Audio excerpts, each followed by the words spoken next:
Hello বন্ধুরা, আপনারা সকলে কেমন আছেন? আশা করি সকলে ভালো আছেন। তো আমি আপনাদের মাঝে নতুন একটা গল্প নিয়ে আসলাম। গল্পটি হচ্ছে চুক্তিতে বিয়ে। তো কথা না বলে শুরু করা যাক। হ্যালো তন্ময়, আমি কখন থেকে কাজে অফিসের সামনে দাঁড়িয়ে আছি, তুমি কখন আসবে? আর তোমার ফোনটা কখন থেকে বেজে যাচ্ছে, ধরছিলে না কেন? তনিমা, আমি আসতে পারবো না। ফোনের উপর থেকে তন্ময় বলল, তুমি আসতে পারবে না মানে? আজ আমাদের বিয়ে। তন্ময়, আর তুমি আসবে না? কি বলছো? হ্যাঁ ঠিক বলছি, আমি আসতে পারবো না। আমার বাবা শর্ত দিয়েছে, যদি আমি তোমাকে বিয়ে করি, বাবা বিষকে আত্মহত্যা করবে, তাই আমি তোমাকে বিয়ে করতে পারবো না। তনিমা বলল, তন্ময়, এটা তোমার আগে ভাবা উচিত ছিল।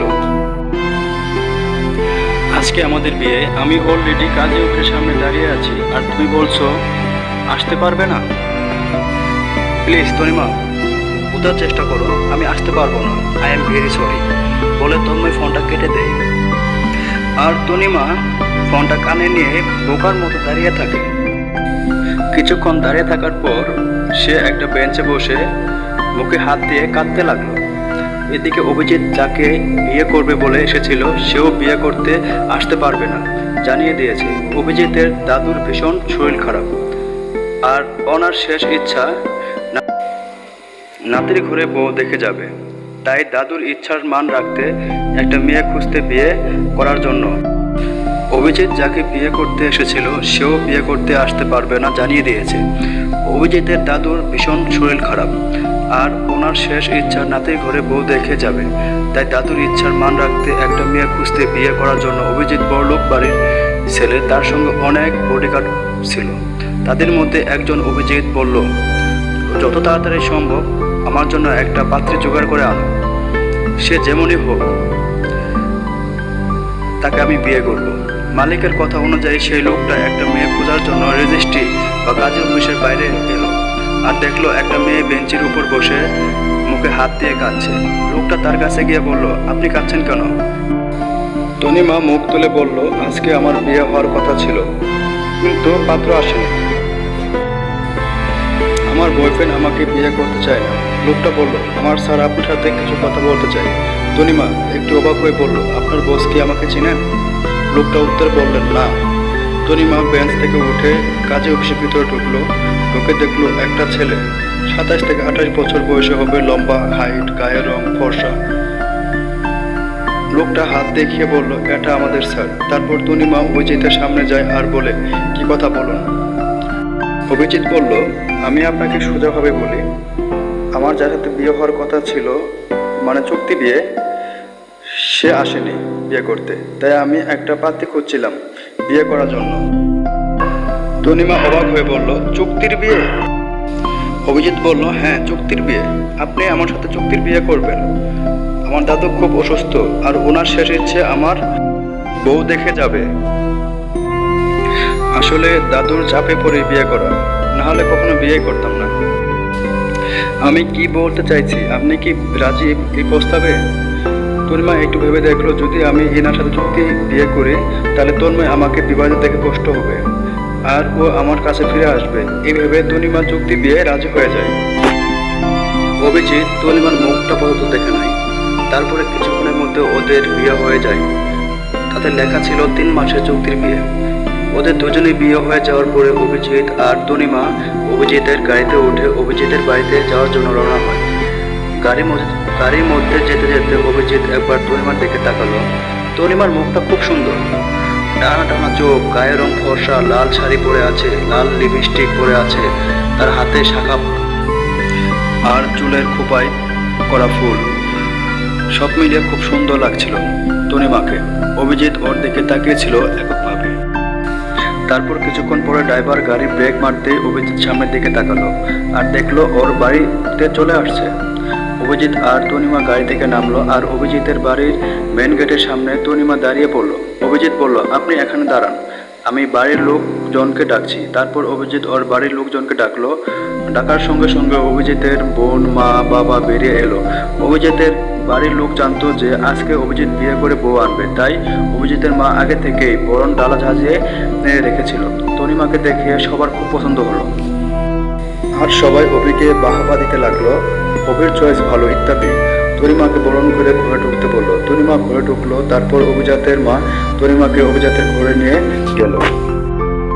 অভিজিতের মায়ের নাম আলপনা। আলপনা দেবী তনিমাকে নিয়ে অভিজিতের ঘরে এলো।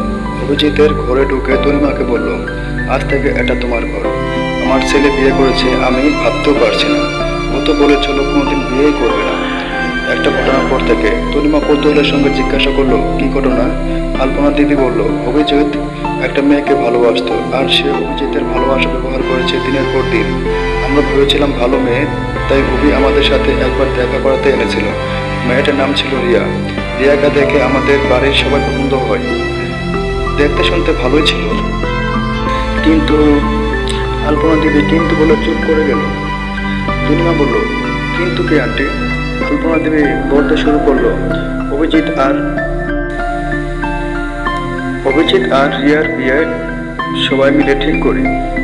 সব ঠিকঠাক হয়ে যাচ্ছিল। বিয়ের দিনও ফাইনাল হয়ে গেল। ওরা দুজনে খুব খুশি ছিল। বিয়ের দিনে চলে আসলো। আমাদের ঘর থেকে হলুদ মাখিয়ে ওদের ঘরে হলুদ পাঠানো ইত্যাদি সব ধরনের নিয়ম পালন করা হলো।